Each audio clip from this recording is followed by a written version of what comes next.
Thank you, thank you. Welcome, we're thrilled that you are here, and you are here, and you are in for a treat. And so what I'm going to do is go to Kirby, and Kirby is going to share with you about this amazing facility. Thank you, Connie. Thank you. Welcome all to Bespoke Manufacturing. I think I'll just give a little background. This was started originally for two reasons. The first one was my wife was diagnosed with breast cancer. Oh, okay. And she was put through chemotherapy and came out with the night sweats and hot flashes. And because of the night sweats and hot flashes, she couldn't sleep through the night. And she couldn't sleep through the night. I couldn't sleep through the night. So I had to find a solution. So I designed pajamas for her made out of a very special fabric that wicks away moisture. That's how this whole thing started. Wow. And yeah, so it went on for quite a while. And the second thing is, I would say I'm a bit of an environmentalist, not perfect for sure, but I've done 5,000 miles in a canoe, and I just saw the destruction that was going on. The destruction that was going on our planet, and said we had to do something better. I did this in the book industry, and a lot of people won't know, but 65% of all the books in North America are printed on demand and come out of the factories that I built. And that saved an awful lot because 55% of soft cover books were being brought back and destroyed and put into our dumps, and 35% of hardcover books. So we've solved that, and now 65% of books are done that way, and 95% of all titles are done that way. So it really changed that industry. So we brought that over to this, and now we're trying to save this industry because about 40% of the product gets thrown out, and we're dumping one dump truck full of clothing a second around the world into our landfills. So it's a horrible industry. There's a woman that we do a lot of work for called Katla.com, and she does some beautiful products. I think you'll see a few in the fashion show. And she asked me to do a movie that would like to get played at the UN. She's head of sustainable manufacturing at the UN. So I thought I'd show it. I'm sorry that it's small up here, but it might give you an idea. It'll also show you a little bit about the robots that run around this factory and deliver. And just so you know, what happens is the clothing gets cut, and for those who go on the tour, you'll see where it gets printed and then cut, and then the robots take it to each one of the sewers in the right sequence at the right time. And so that's what the robots are all about.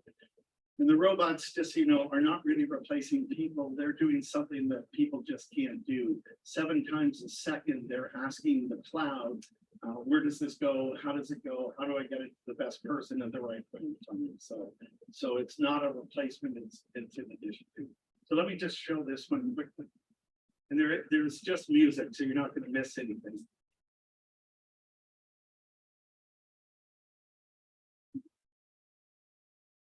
Yeah, so we're hoping that this will be in the Great Hall at the UN. But the first one is a documentary called The True Cost. And if you haven't seen it, you really should see it. It's old now, it's probably 10 years old, but it just gave the idea of the working conditions and how bad they are in Asia. And then the second one was the one that pushed me over the top on this was, it's not just the working conditions and what happens over there, it is the transportation system, it's the whole ecosystem of the fashion industry. And I saw that video of them taking the ships apart and the thousands of ships that just get beached, and we never kind of think about the ramifications of that. So this is the factory. These are some of the products that we do. Be boring, but up music. Music really adds something to it. I do a little data. So, yeah.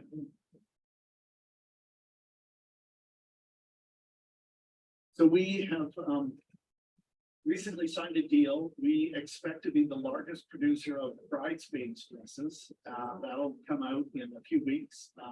We will launch 1.3 million dresses, probably the 1st of October. And it was all designed by our group here. But it'll all come under Justin Alexander's. There's two famous bridal gown manufacturers. One is Justin Alexander and the other one is Farrah Wayne. And so we went with Justin, and that's what we do. So I'll leave it at that. What's your vision in terms of, other than wedding dresses and maid of honor dresses, you've got like curtains and things like that? We do curtains and pillowcases, but we really focus on higher end women's wear, because well, I sound like I'm pandering to the crowd. I'm really not. But women are the most underserved group in the fashion industry, in terms that it's very hard to get customized products and things like that. And I will add one thing that I was hoping to be at the end of the fashion show. We had a gentleman arrived who about your size, long white hair, and it was Santa Claus. And if you want to have fun, go to santastailor.com and we'll be making high-end Santa suits. These are $2,000 Santa suits. You do $4,000. Yeah, so the beautiful, they're made out of the finest Italian wool cashmere blend. So Santa isn't suffering necessarily. Yeah, so we make all sorts of things in here. And as Doug said, pillow curtains, pillows for a company called Pepper Home. So there's a little fun. We're so honored to be part of this. So thank you. Very nice.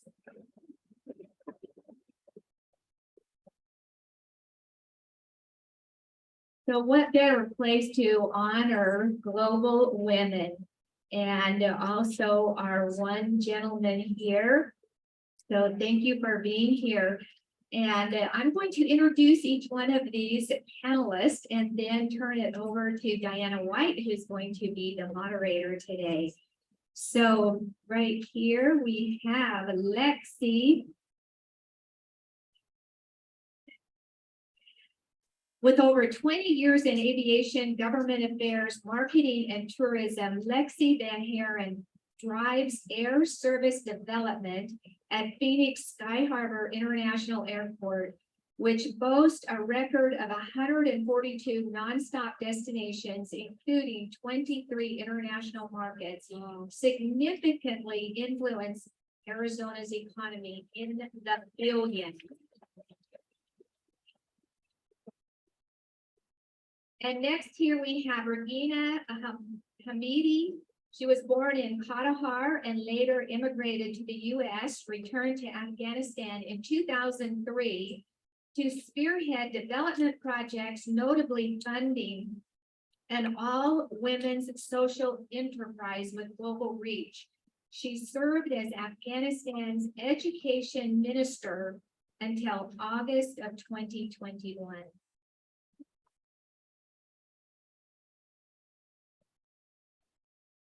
Welcome to Dr. Martha Medina, the Vice President of International Sales at 21st Century Healthcare, combining her PhD in biochemistry with an MBA to pioneer global sales and market entry, notably in the Middle East, Eastern Europe, Asia, Africa, and Latin America.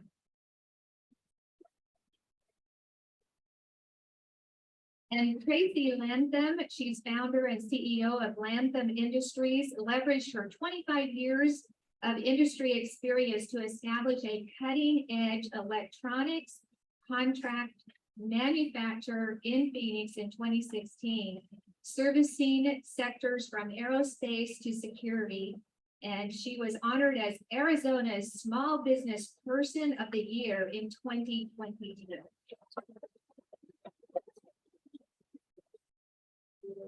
Shams Hadi, CEO and co-founder of Zorro Sign. And last night I said to my husband, if I said Zorro Sign, what kind of company would you think? And he'd go, something like Signorama, something like Fast Signs.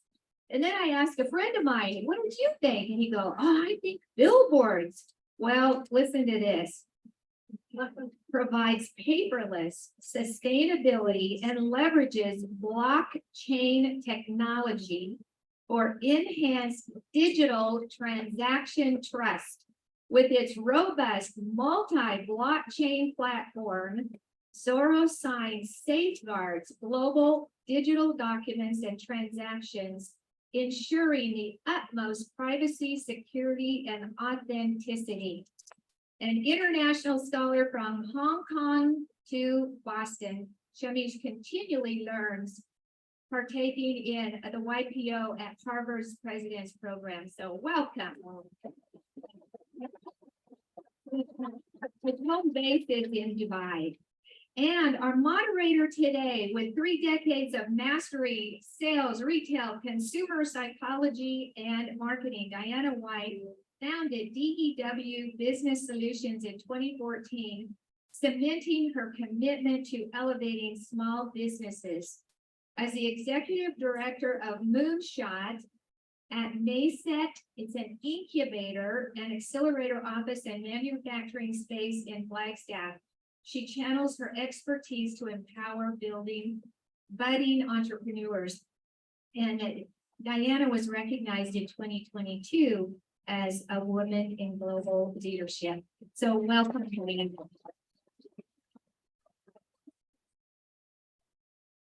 Thank you, Connie. Connie and Doug were very kind to ask me to moderate this year. I think it has something to do with the fact that I host a podcast, but I don't write the script for that. I just read. So we're going to take this one step at a time. Thank you so much, panelists, for being with us today.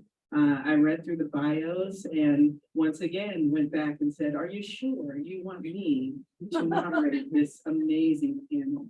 But they seem to be sure, so I hope I do you justice today. So I've got an icebreaker question, and I'm a Capricorn. Capricorns don't like small talk, right? We like to get right to it and ask the deep questions. Usually scares a lot of people, including dates off. But all right, I think someone agrees with me on that. So I'm going to ask the first icebreaker question, and then each of you can go ahead and give your input on this question. So, mentorship and support networks are essential for professional growth. How can we create stronger mentorship programs and networks that not only encourage women to pursue leadership roles, but also provide ongoing support and guidance to help them thrive in these positions on a global scale? Yeah, I went there. And so I'll go ahead and turn it over to you first. Well, thank you very much, and I appreciate you all being here, and thank you to my fellow panelists for being here with us, and a special thank you to Doug and all of the work that he has done, not only with organizing these types of events, but also increasing Phoenix's global presence. I'm a 5th generation Arizonan, and I've had this conversation with Rangina several times that we've come a long way in the past 20 years in terms of international diversity of our economy and whatnot. And so I'm grateful to organizations that continue to promote that. And I do need to recognize people I see in the audience. I see Paige with Global Ties. I see Claire Merkel with the McCain Institute and PTFR, as well as Odette Baker, the Honorary Consul of the Netherlands. All women who are much more deservedly than I, and they have worked so hard to increase Phoenix's global presence. And I just have to say, without that work, it would not allow me to do the job that I do, which is to increase air service to meet the needs of our community. So thank you for having us. But in terms of mentorship, I thought about this, and what really struck me is when I was looking back on my experience with this, that I have benefited from both structured and unstructured programs. So I think anytime that you as an employer can have some kind of structured mentorship program, I think that's wonderful, because there'll always be those people who are not, who are hesitant to raise their hands. But I also think unstructured, search out the people that you admire for what they do, for their success, or whatever that they may encompass. There's the saying that you should surround yourself with people that you want to be like. You want to surround yourself with the smartest, most successful, hardworking people. Well, I like to take it a little step farther, that I feel I want to surround myself, and I want to get to know people who have character traits that I want. And so I hope I don't embarrass you, Rangina, but I asked her if I could share the story about when we first met. And it was actually when she had been evacuated from Afghanistan and had come into my classroom at Thunderbird. And she was there, she was being introduced, and it was the introduction talked about the fact that she had been evacuated from her home country, lost her home country, and to the very organization that had killed her father is a suicide bomb. And she was standing there with such great strength. And I was going through my own personal struggles. I had moved, divorced, tried to find a job, all the things during the pandemic. And I saw her and I'm like, I want to get to know her.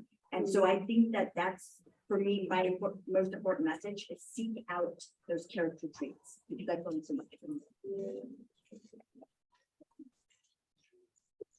Thank you.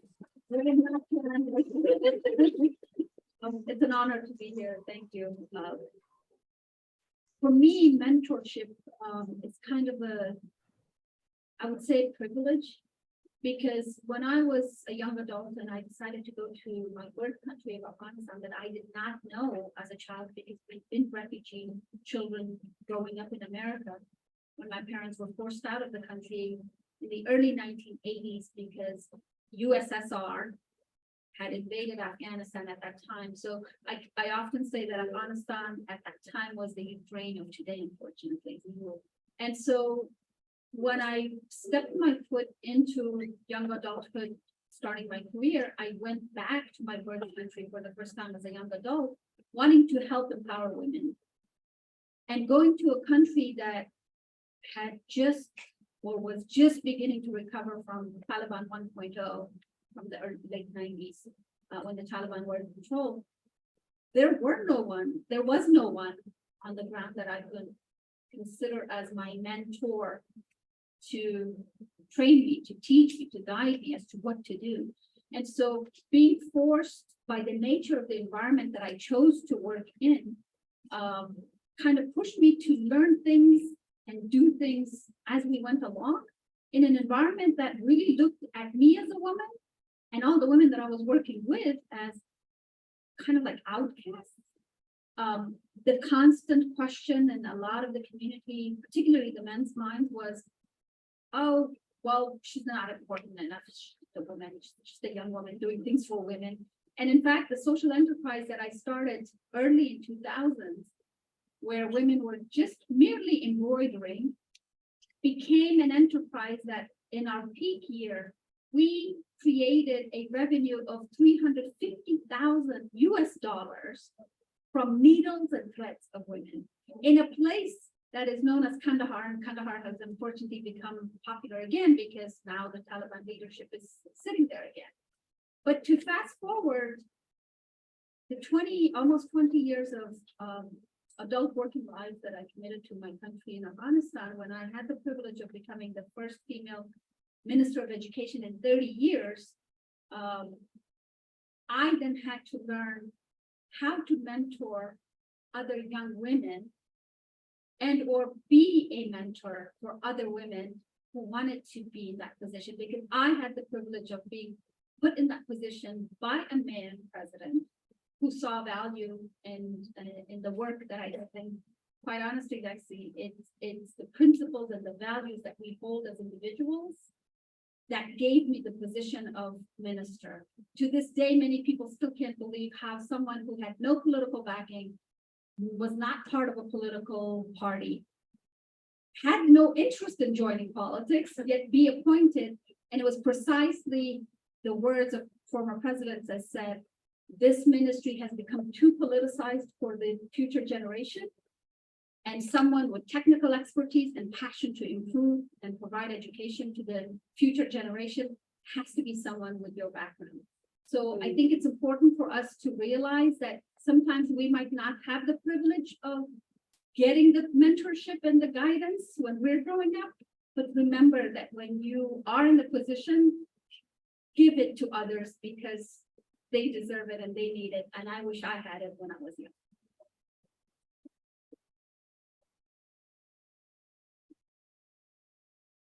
A little bit hard to follow on that one, but But a little bit actually along the same lines, I do feel privileged that I have been in positions that had structured mentorship programs and then not. And to be completely honest, I've actually experienced that in a structured mentorship position, the same people who were supposed to help lift me up were actually the ones that completely squashed me down.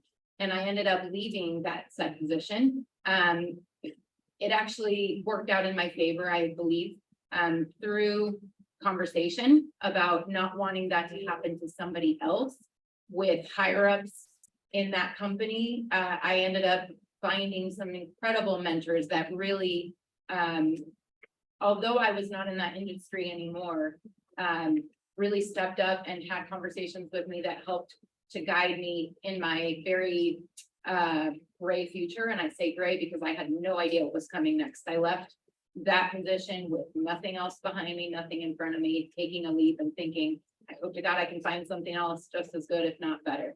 And I did. And now the position I'm in does not have a structured mentorship program. I keep pushing for one to happen because as we grow and grow, we've been now a company that's around 500 employees, and I don't believe we have one.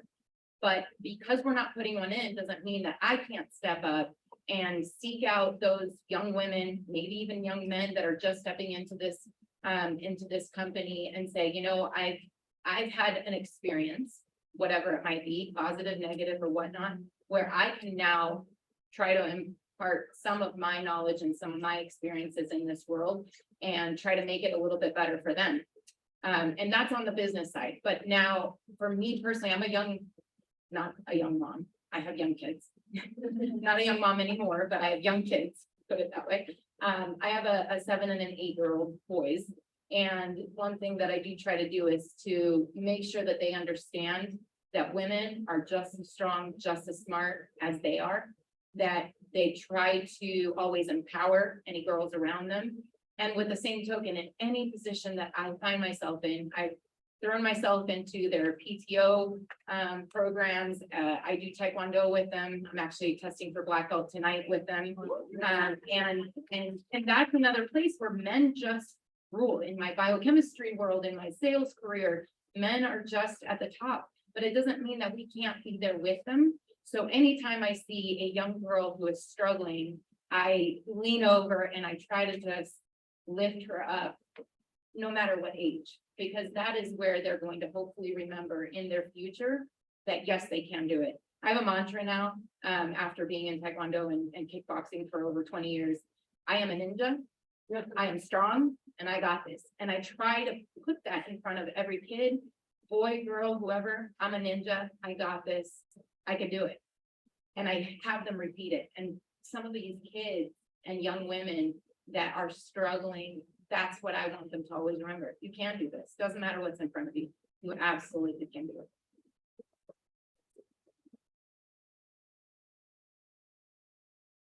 For me, then, can you hear me? Chip. I don't like these things. I can talk you to death as soon as you put this in front of me. I'm like,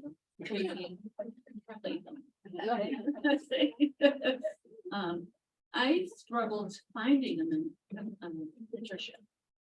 It's really hard when you don't know the programs that are out there.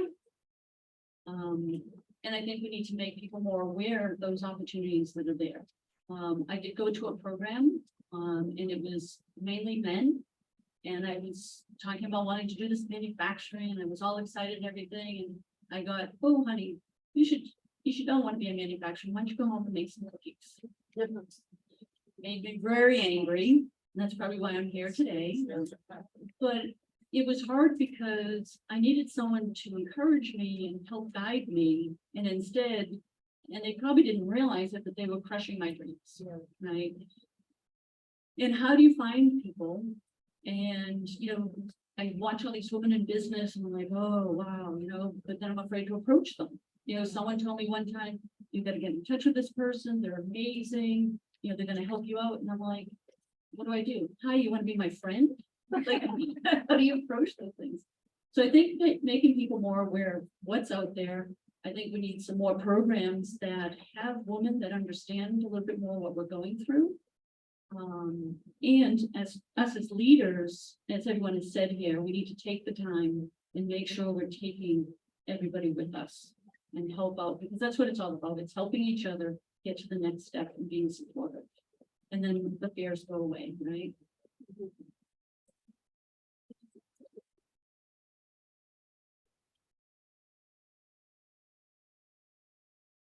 So I haven't had much success with mentorship, so I'm going to answer the question the way I do things. I have dedicated part of my time to give access, especially to young girls through education. So I spend a lot of time on ground up education, and our family philanthropic arm has built schools, and we ensure that girls that from villages in India and Pakistan that do not have access, we build schools, boarding schools that allow them to come in and live there and learn, and then hopefully graduate and move on from and to live a dignified life. We provide scholarships, and I try and source scholarships as well for the students that deserve it. From a company standpoint, we provide internships. And you'll see in some of the questions later on the reason why internships are so important in the tech space. And then we also have partnerships with organizations where we do help in kind and through donations as well. And one of them is our partnership with Thunderbird and the 1 Million Donors program, which we've done quite a bit of work with them. And yeah, so that's my version and my answer to your icebreaker. Thank you.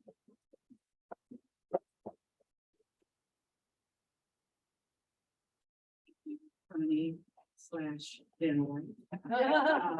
So I love all of the answers to that question. And I think mentorship it means something different to each person. I know for me, I grew up in the Bronx in New York in the inner city, and we didn't have a lot of traditional role models and traditional mentors. And so I learned to use mentors and role models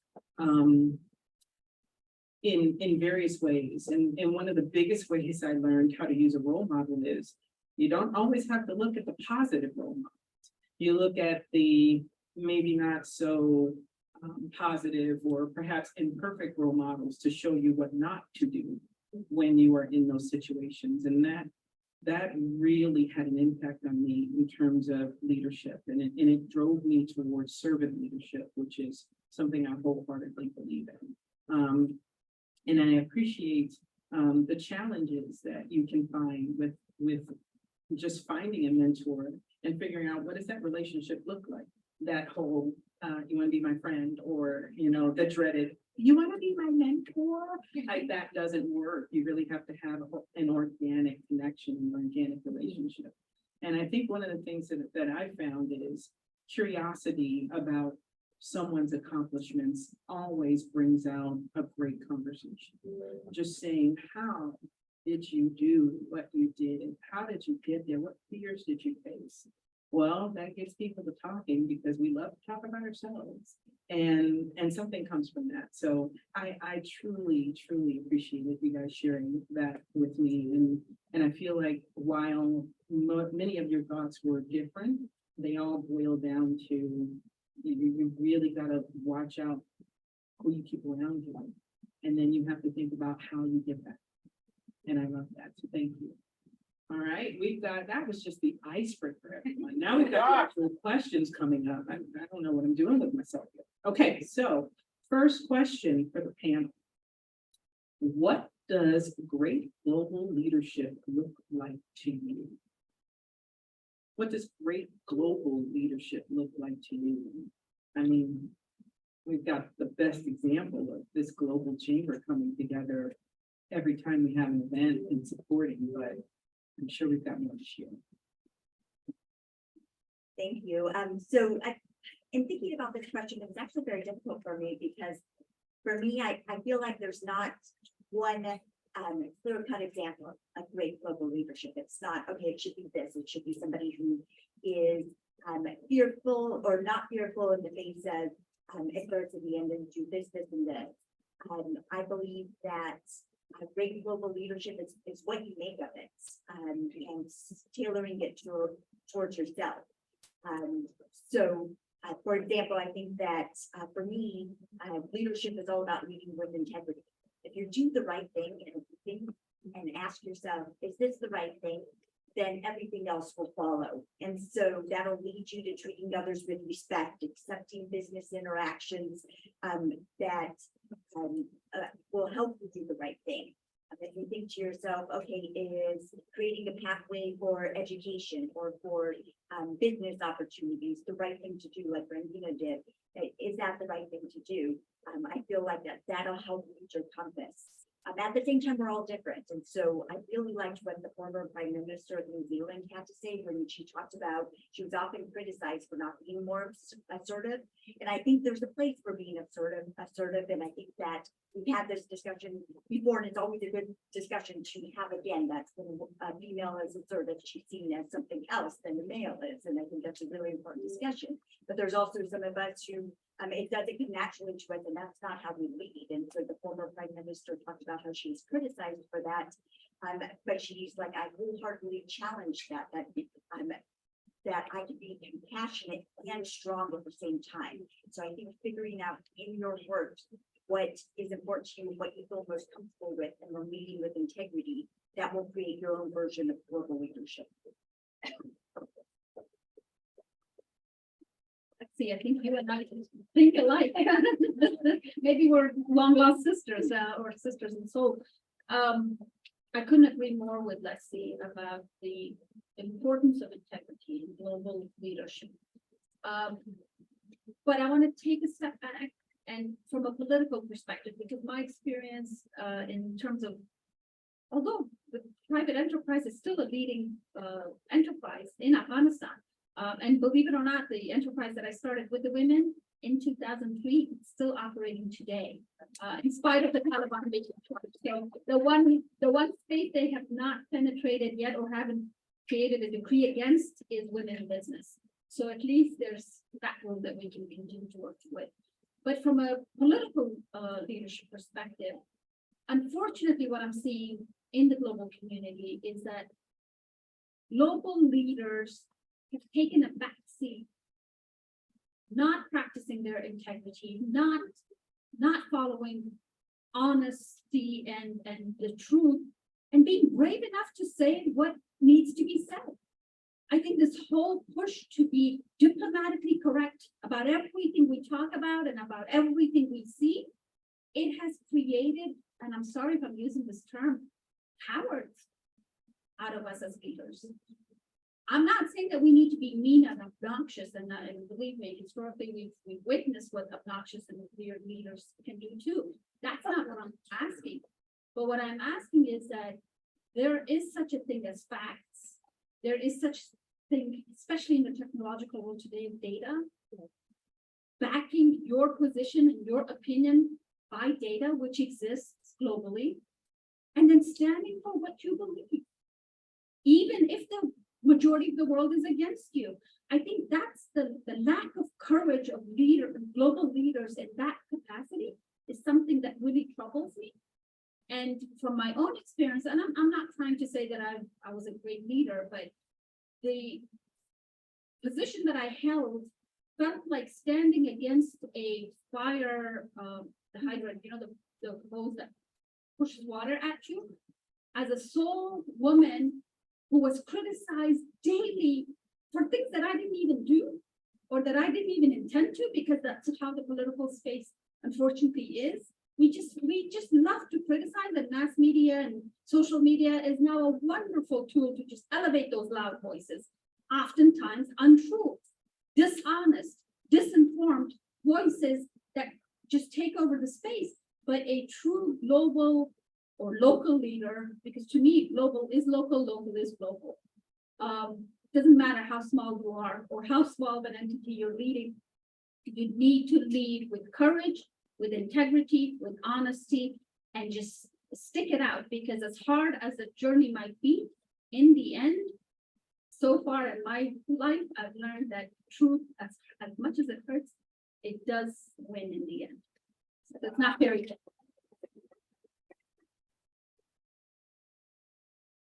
think it feels like we all have some sort of the same version of what this is. And when I thought about this question before, my first thought was global leadership doesn't mean you're traveling the world and how many countries did you go to?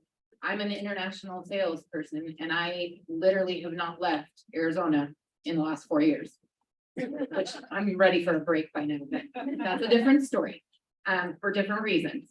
But I don't think that it means how many countries did you get to? For me anyway, as an international salesperson, the person who had this position before me traveled a heck of a ton. And I have not, but I've found that I have gained and maintained my customer base because of how I've treated them, which I think is incredibly important in the international business world and in everyday life anyway. The communication that was there before I stepped into this role was incredibly rude because the thought was, I'm American and I know the right answers and I know more than you and it's my business.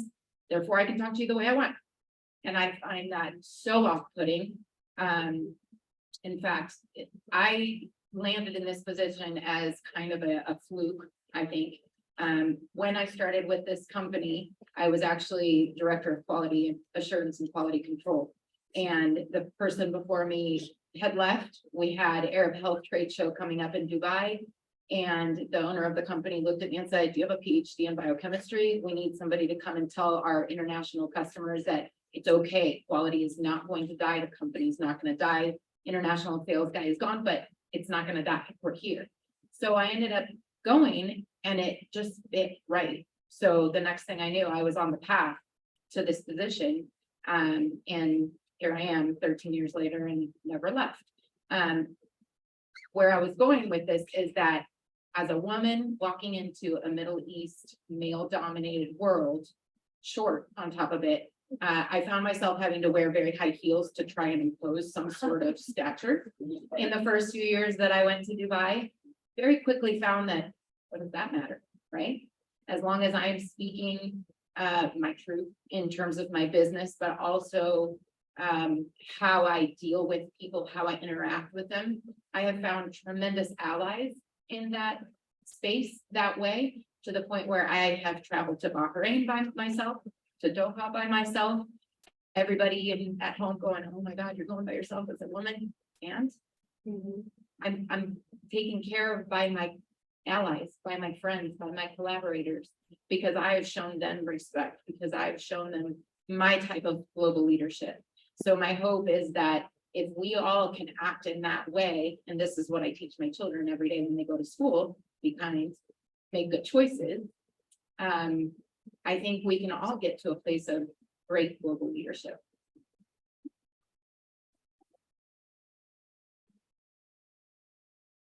So leadership for me, integrity is number one. Without that, you have nothing. I had quit jobs because people challenged my integrity and I wasn't going to do something I didn't believe in. I also think that it's respect. You have to treat people with respect. You value the people that are around you, that are working for you. Everybody comes in and wants to do a good job. Nobody's intentionally trying to do something bad, you know, and they want to feel valued. And they are valuable to your company because, you know, I won that award. I didn't win that award by myself. It was my team that won that award. Right? And so those things are important. It's, you know, doing things that you would, you know, ask people to do certain things that you wouldn't do. You know, I've done everything that my team's ever done. I think it's important to be honest. Okay. I think people respect that more. You know, people aren't going to do business with you if they don't like you. Bottom line, you have the best product in the world. But if they don't trust you, they won't. And that's the problem. People want to make excuses or, you know, like, oh, blame it on something else. When we have an issue, here's what happened. Here's what they're going to do to fix it. And believe it or not, people respect that a lot more. You know, I think developing the people around you. You know, every position I ever had, regardless of what my title was, I always tried to develop the people around me to take my position into growth. And when you do all those things, everybody grows as a team. You know, and again, I think we've lost a lot of, everyone wants to be angry and judge people. And it's like, why? You know, just treat people the way that you want to be. Recording and things will be wonderful.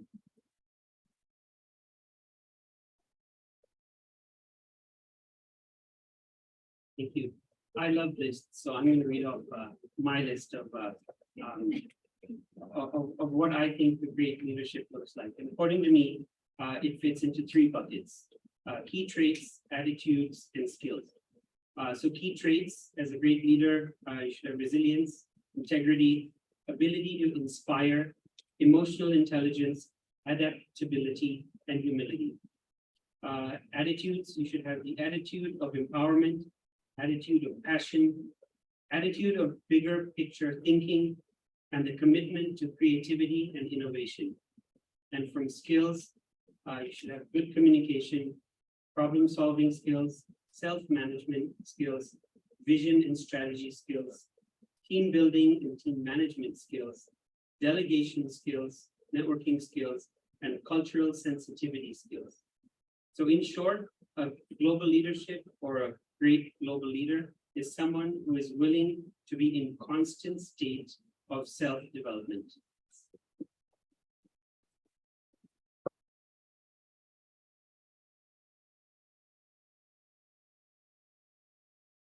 Those answers were powerful. When I teach my founders, I teach them about a phenomenon that you learn in sales pretty early. It's called know, KNW, like trust, right? And that sequence has to happen in order for relationships to develop, for sales to happen, right?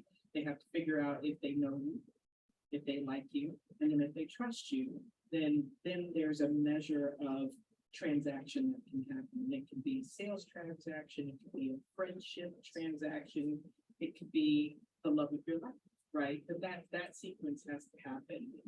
And in each of your ways, you actually boil down to that it really comes to being authentically you and getting people to understand that you are who you are. And hopefully they respect you and like you for it, and then trust you for it. And I think it couldn't have been better said. So thank you for that. Now, the next question, I read through all of your bios, and it was pretty interesting to me. Sham, I'll give you another layer to this question as the male on the panel. But for all our female panelists, you've all entered into roles or industries that are still heavily male dominated.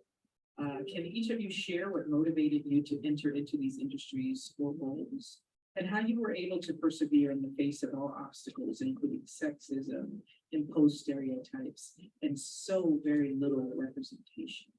And I would say, Sham, for you, if you can talk about the changes you may have seen over the years in your industry.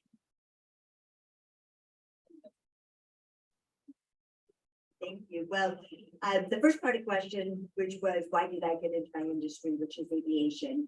I had actually only been on a plane like once before I was in college. So I don't have a background in traveling and aviation. In fact, it was such a mystery to me and something that was so, I'm like, wow, that's really cool because I'd not experienced it before college. And so I felt like once I got into aviation, which was actually during my college years, I was all in because I loved everything about it, from airports to airplanes to airlines. And so, but definitely male dominated industry, especially 20 something years ago. I won't date myself, when I first got into aviation. And so I was very fortunate that at that time I had strong female mentors. And going back to the mentorship question, that really helped guide me through a lot of the things that we all have encountered through our jobs in terms of dealing with something that's male dominated or dominated by any other, whatever it is, religion,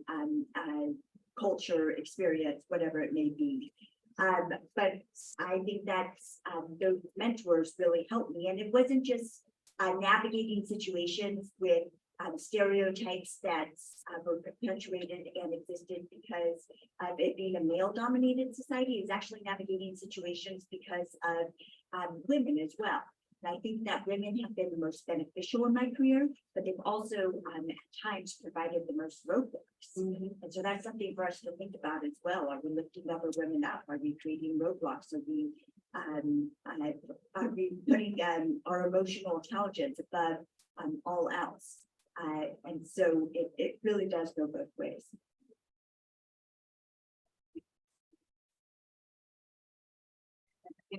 Let me share with you, our story. Right, August 15th is right around the corner, so 2021, August 15th, the government fell.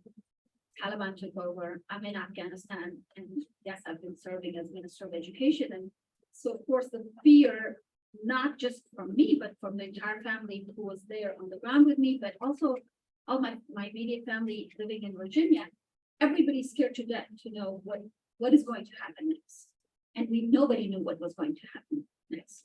To my surprise, I didn't get taken from my home. I didn't get calls threatening me. In fact, you'd be surprised to know that that evening I received a call from an unknown number that gave me assurance that I was not going to be taken, that I was not going to be attacked or killed, and that my family should feel safe. And if I wanted, Taliban were going to give us security guards, which I rejected. And so I stayed in the country because I did not want to leave like all of my other colleagues did. And on the 5th day, the Taliban Commission on Education, 5 male members, invited me for a special meeting with them in my former office. And I have no idea where I got this courage, but I took the invitation and I went. And we sat and we talked for 4 hours. But one of the questions they asked, or one of the statements they made to me was, everybody's leaving. We don't want you to leave. Stay in your country. And I laughed. And again, in retrospect, people don't think of laughing with the Taliban, right? I laughed to them and I said, sir, I can't stay home and cook and clean and take care of the house that millions of women do in this country, because that's not what I've been trained to do. So a response to the question of why I'm doing what I've been doing is because I never thought that as a girl growing up, even though in a very traditional society, my mother never was allowed to go to school. And my mother is 72. So the Taliban did not create this invention of not allowing girls to school. Patriarchal societies globally have prevented girls from education. And my mother is a very traditional woman, cooking and cleaning, very wise woman, but never worked outside of the home. And yet, growing up in that household, 5 sisters, I'm the 4th, I never thought that that was going to be my future. And I never allowed that sense to make me marry that idea of I'm going to get married and cook and clean and take care of the family. Nothing is wrong with that. My sisters are doing it beautifully, those who want to. But for me, it was never an option, because I love to work with people. I like to be doing things, and whether it's creating beautiful hand embroidered products with women, to running a Ministry of Education, which is all policy and politics and working with stakeholders. So my response to even an entity like the Taliban was that that's not what I was made for, because I have not allowed that person to be me. So when it's a man's industry, and for me as a woman, and this is to all young women in this audience, don't ever allow anybody else to tell you what you need to do. If you believe it and you're passionate about it and you want to go do it, then why should I let men stop me from doing what I want to do, as hard as it is? And I think I've been blessed to prove in all the work that I've done in my life so far, even in the Ministry of Education, that I still was able to achieve far more in the 14 months that I served than my predecessors. And I'm willing to take this challenge if anybody's interested. The men predecessors to me, those who criticize me, I put myself on the challenge. If you can prove that you did more than me as a woman, then fine, you win. But in my short time, no political background, no real training to run a ministry. I mean, how many of us run ministries in our lives to improve? I still think and know that I did the best that I could. So I think it's a mindset also. We have to, as women, believe that there's no job on the face of this earth that we cannot do. Once you start believing that, you'll start living that. Yes.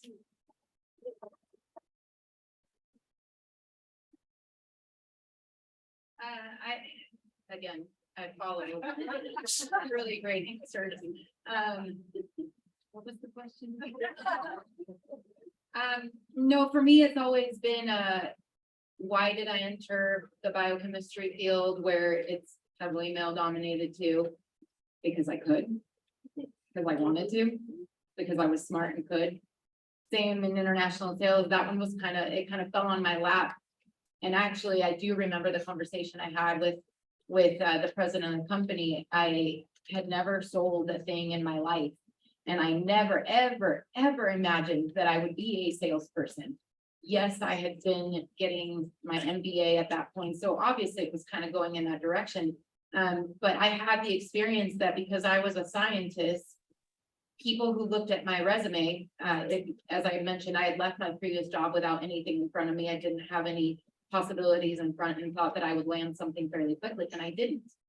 And I found that every time I put my resume out there, it was okay decorated, I would say. I mean, it wasn't, two things.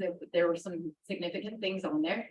And I would have thought that it would have been an easier task to get a job again. And it was not. And I found that people who read my resume felt that I was nerdy because they couldn't even read my resume because it was too scientific. And so they didn't even want to give me the time of day. So I started knocking on doors with friends and trying to get conversations happening instead so that they could get to know me as a person rather than me on paper, because that was what I was going to sell, not me on paper. So again, it was, why did I get into this? Because I could. Because why wouldn't you? And that's what I tell anybody that I meet these days, especially at my kids' elementary schools. They're both in two very different schools. One is in a very rich public school and the other one is in a not so well-off public school. And I like to tell any kid that I meet there, you can do this. Why? Because why not? Because if you decide that you want to, you should be able to. And that's the thing that I feel I have carried around with me my entire life. I was born in Mexico. I got to the States when I was 10 years old. And I was told from the get-go, pretty much, oh, you can't speak English, so you should go to ESL. Why? I can learn in the classroom, and I did. And then it was, well, you don't know how to do math right. And then it was, well, you're Mexican and a woman. And it's been that way my entire career. And I keep saying, and look around, there's plenty of other people like me. Why can't we? Again, women are strong and capable and smart, just like men are. And there should be no reason why we should be treated any different way than any male counterpart that we work with, that we, walk with. Just this week, I had the experience that a male counterpart wanted to squash me. And I would say that the thing that I did that empowered me was I stepped up to the plate. I said, I was scared to death, by the way. I'm shaky, trying to keep my emotions in check, because that's another thing that we're told, right? Don't let your emotions show. And it's not good for a woman to show tears. But guess what? Emotional connectedness, emotional intelligence is what makes us more powerful, I think. And so what? So what if a tear comes out? I would rather know that you care than you're stoned. So for me, that's what's carried me. And it's that feeling of, why am I doing it? Because I can. And that's the way I'm going to continue to carry on. Yeah.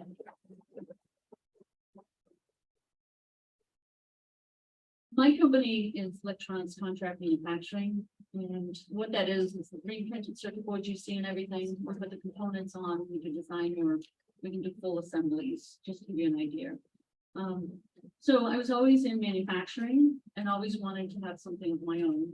And it wasn't until I moved to Arizona and worked for a contract manufacturer that I fell in love with the industry.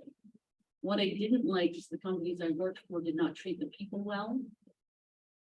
I've never seen so many men jump up on desks and take hissy fits. And I would sit there and I'd go home and I'd tell people about this and they're like, no, that doesn't happen. I'm like, oh yeah. You'd be very surprised. And so I decided that I love the industry. I love the supply base, the customers. I can do this. I've been going to companies and trying to help them turn things around and, you give them the advice and they agree with you, but they don't want to make a change. So I would get frustrated. So I'm like, why not do it for myself? Right? So I did. And the other thing that frustrated me a little bit too was in my industry, there's a lot of women-owned business. I'm like, wow, no. They're classified as women-owned and the women aren't there, the men is running it. So they're just taking advantage of that opportunity. We list ourselves as women-owned and operated, and it's a big difference. So now I got customers coming in, right? And where's your engineering team and where's this? It's me. Hello. But I think the other thing too is the way you present yourself, right? You have to have confidence in yourself in the first place. And again, people have to trust you, right? And I love what I'm doing. So the one thing that people always compliment me on is when I take them on a tour, my passion comes out. And that passion then develops that relationship and the trust. And there's more women getting involved in this industry. And I love it. And my supply base helped me right out of the gate. So I was very fortunate with that too. And I'm a big believer, you know what, go for it. Nobody, everyone's like, oh, she's gonna start her own business. That's so cute. She's not gonna get the money. I never worried about that side of it. Then when I got it, everyone went, ruh-roh, right? And here we are, 6 years later, we're growing, and we're having a great time. So thank you.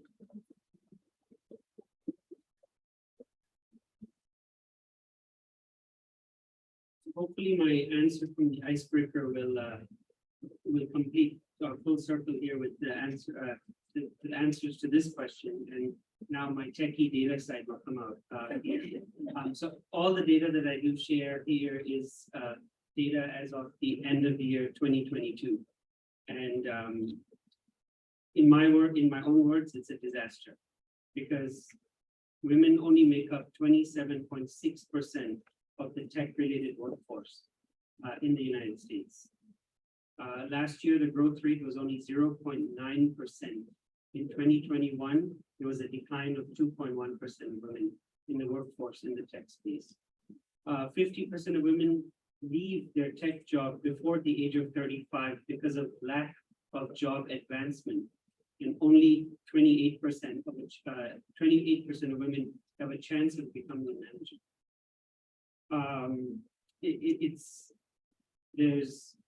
There's only 11% of women in management roles, and 30% of women over 35 are still in junior tech positions compared to men, which are only 5%, despite of the fact of competency. So when I look at it, it's really, really important of why we should promote the education part of it, why we should provide the scholarships, why we should provide access, as well as the mentoring and the internships, because we're living in what we call the greatest country in the world, but women have almost no chance, especially in my industry. So, yeah, thank you.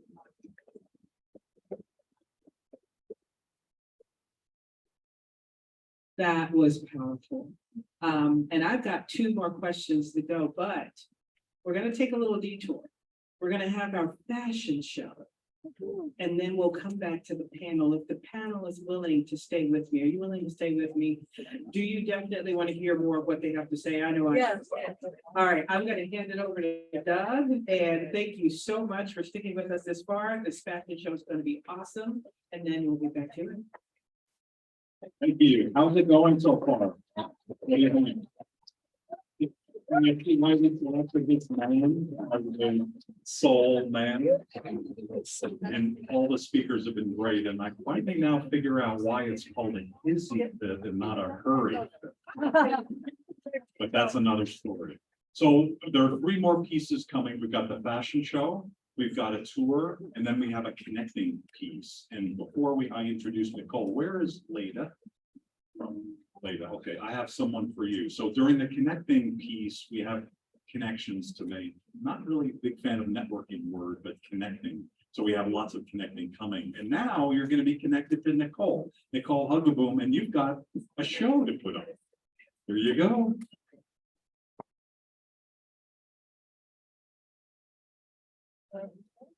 So I actually have notes. Notes that are the inside joke, and I talk a lot, so, I've been instructed to, oh, sorry. You guys hear me? So I'm usually instructed to keep my words to a minimum, so I've had notes. So what we're gonna be showing you guys today are just a few of the designers that we actually manufacture for, just to give you a taste of what it is that we do.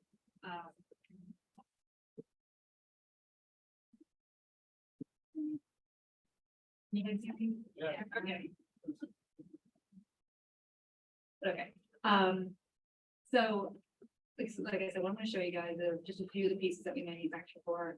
Unfortunately, I can't use the mic and the music at the same time.